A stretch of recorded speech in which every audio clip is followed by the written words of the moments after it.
In the warm waters of the Pacific Ocean is a group of islands called the Philippine Islands. If you wanted to visit someone living in the Philippine Islands, you would probably go first to Manila, the biggest city in the Philippines.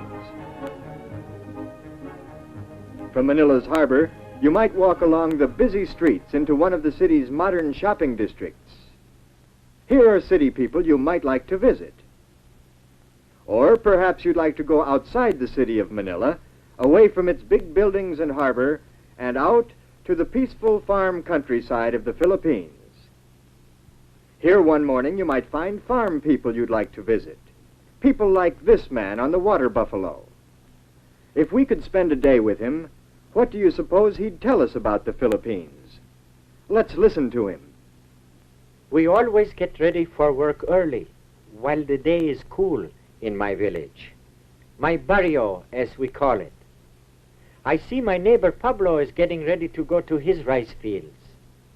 He too has a water buffalo, what we call a carabao. Carabaos are used for doing heavy work, hauling loads, plowing fields and such. Although another of my neighbors, Cesar, has a modern tractor he uses in his large rice fields. Other neighbors of mine take the village bus to go shopping in the next barrio or to plantations where they work. Before I, too, go to work, I usually have breakfast at my house. I built it high above the damp ground of strong bamboo and nipa leaves which grow nearby. In our open kitchen, I see my wife Dolores is making breakfast. There is plenty of fresh fruit, papayas and mangoes from the trees around us.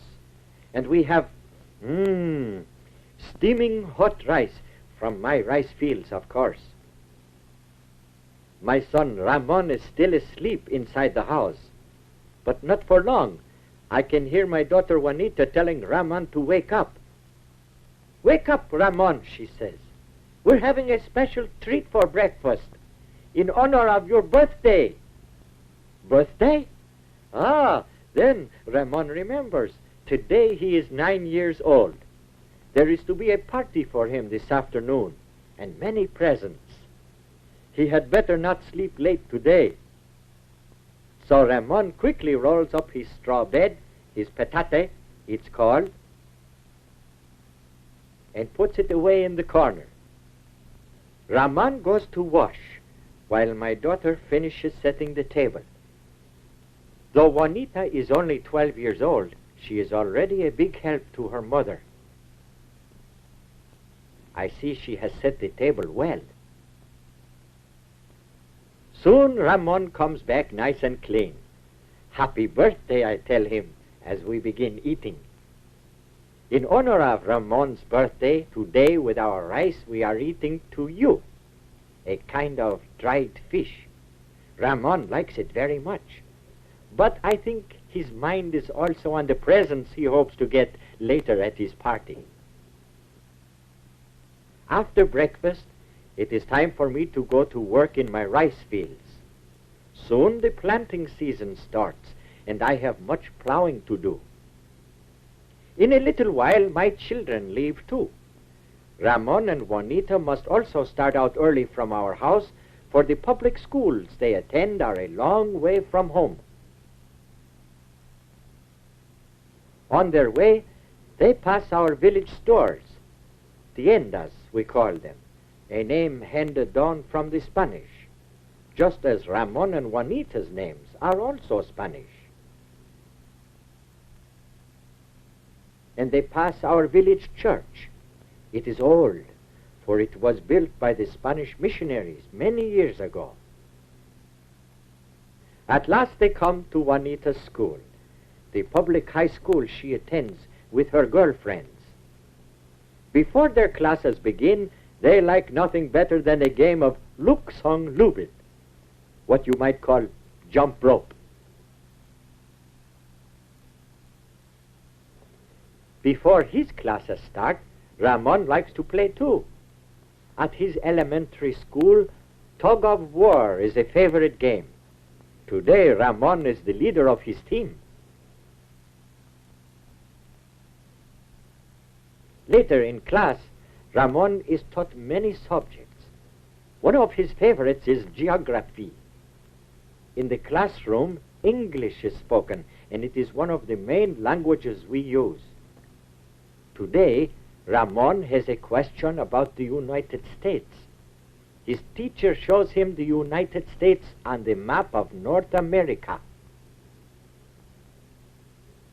In the meantime, in her high school, Juanita studies many subjects too.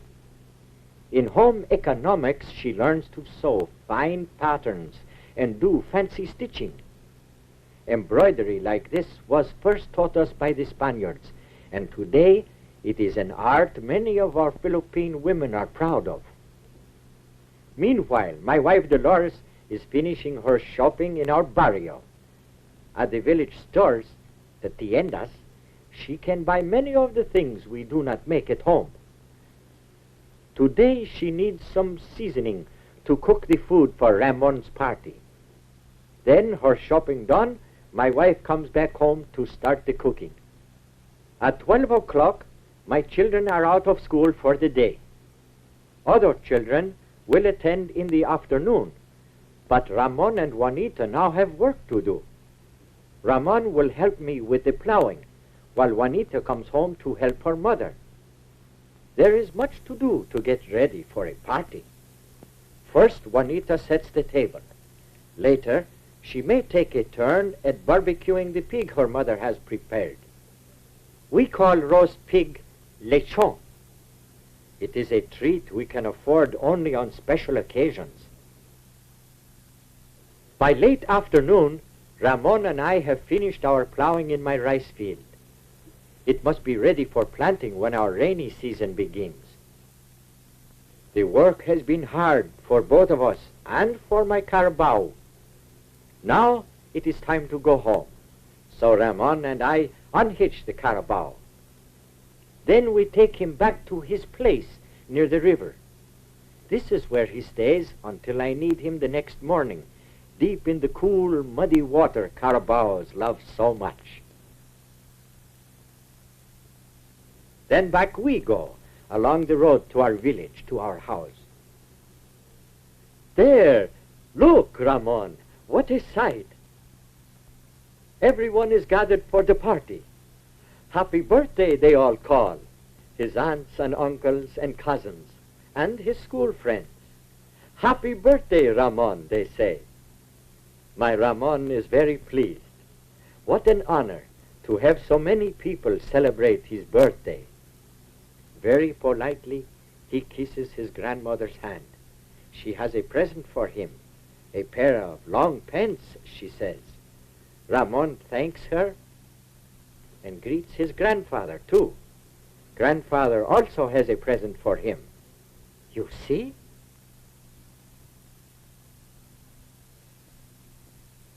A nice new shirt he brought all the way from Manila. Thank you, says Ramon.